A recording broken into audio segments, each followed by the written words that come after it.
L'univers du folklore suisse bousculé par une Thurgovienne. Erna Fischbacher, 47 ans, est la première femme à se qualifier pour le concours du lancer du drapeau, une tradition habituellement réservée aux hommes. Reportage à la fête fédérale de Jodl à Interlaken, signé Madeleine Roth.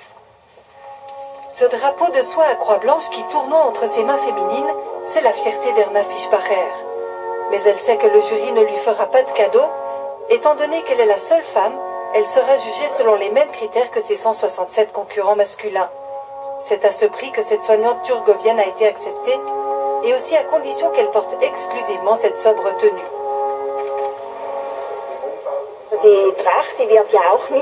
Le costume est aussi évalué lors des compétitions. Et dans un concours interne, on m'a enlevé des points parce que je portais mes habits personnels.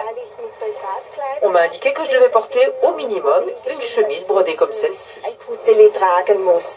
Car voilà, selon le règlement, les lanceurs doivent porter le costume traditionnel en compétition. Une femme devrait donc se présenter en jupe. Impossible alors d'effectuer la figure où le drapeau passe entre les jambes. Après bien des discussions, c'est ce compromis qui a finalement été choisi, pantalon noir et chemise folklorique, pour permettre à une femme de participer. Une évolution qui plaît à beaucoup, sans toutefois faire l'unanimité. Le lancement de drapeau est un art qui était importé des mercenaires suisses qui étaient sur les champs de bataille. Donc là, il n'y avait pas de femmes sur les champs de bataille à cette époque.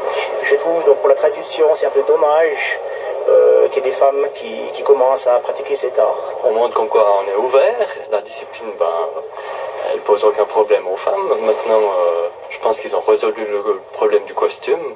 Une bonne chose. Et puis j'espère qu'il y en aura des bien jolis qui vont commencer à lancer le drapeau.